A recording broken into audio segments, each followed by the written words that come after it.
start recording. So the point of today's lesson is I want to cover everything that we've done over the last, I'd probably say 3-4 weeks.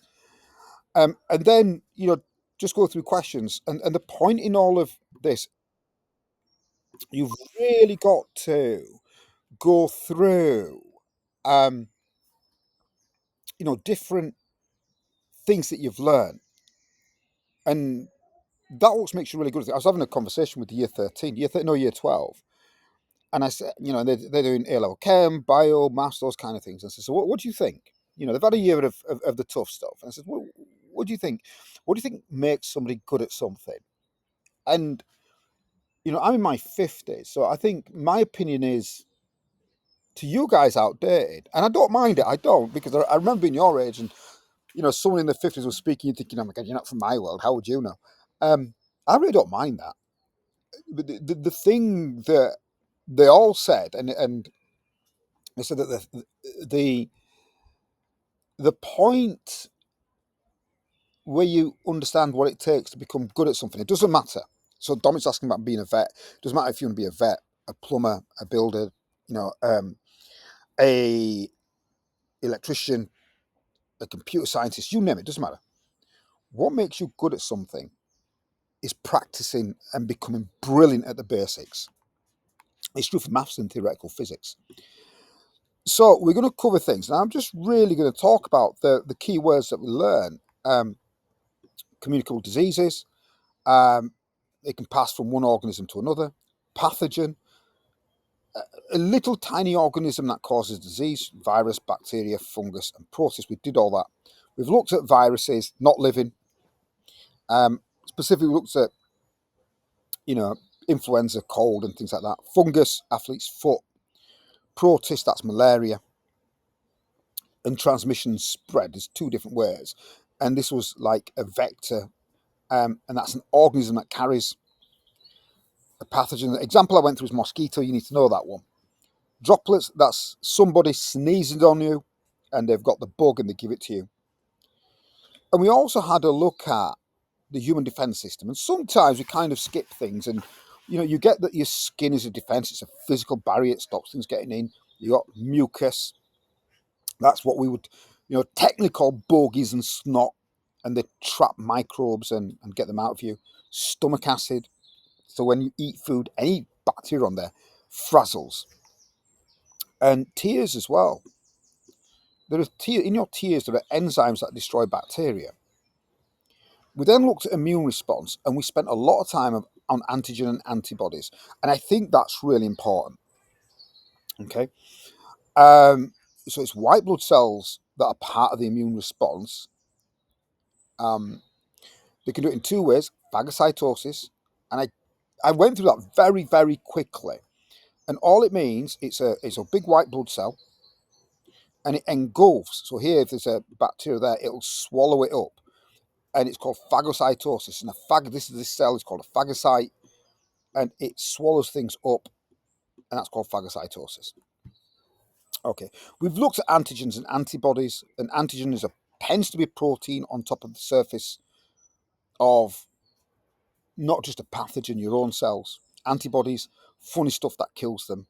An antitoxin that can bind to, stop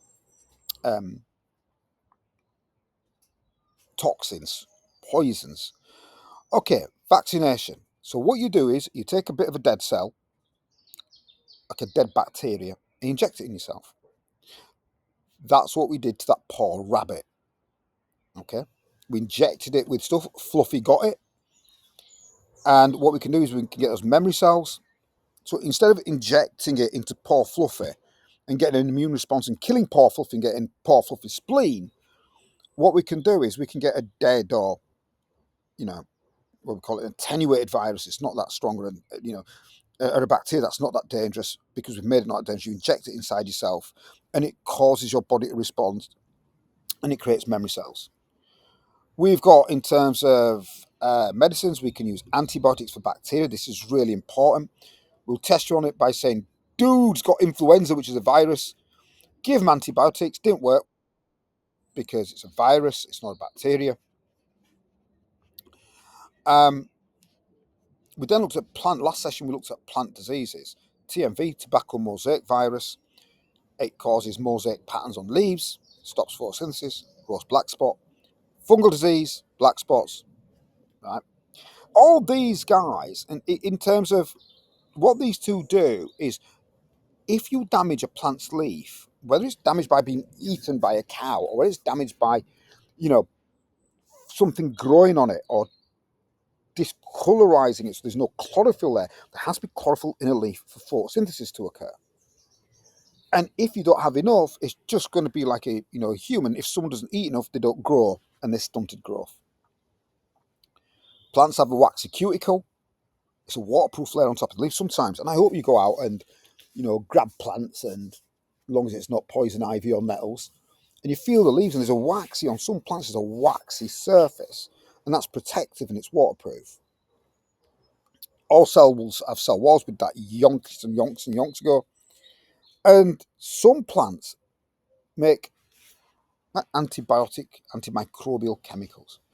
All right, so I've kind of rushed through that because we've done all that, but your job is to learn this. So, and I've been really vague on that. All right, and the really important thing that I can ever tell you, no matter what you want to do in life, it doesn't matter if you want to go into business, make money, or whether you want to become a scientist. I go down the route of science because that's my domain, and it doesn't matter which one of those you want to do. What you've got to become very good at is learning. All right, each one of us learns in a different way. Right, some things will not work for me. I'm not going to sit down and turn around and say, you know what, I work this way. My teaching method is the best.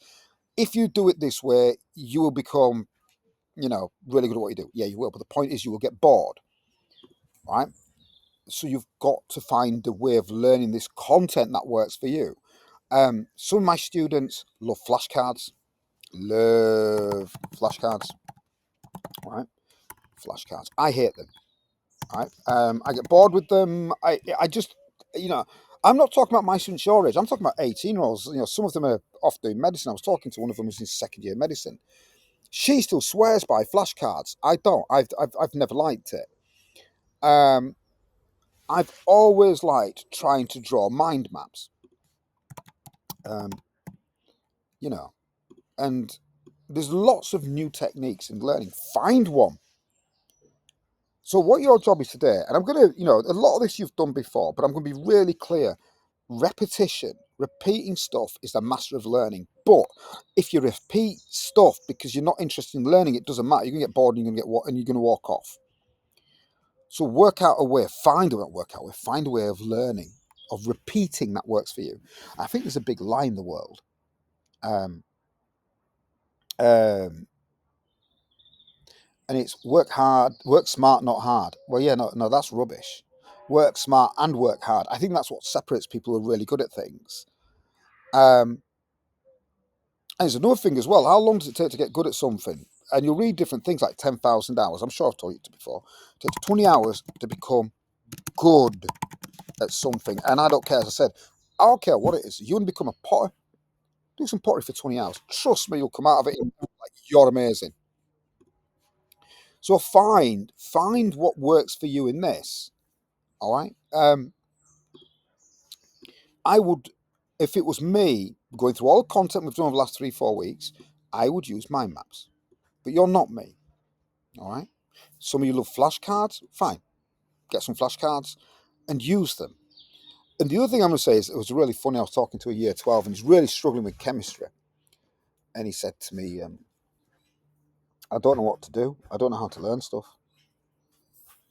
And I'm like, what do you mean? He says, I don't want to spend hours making flashcards. I said to him, that's got to be the stupidest thing anyone's ever said to me.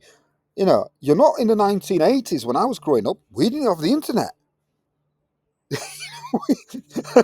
There was no way. We didn't even have email, and, let alone smartphones. There was no mobile phones or anything. I remember these circular things you had to dial.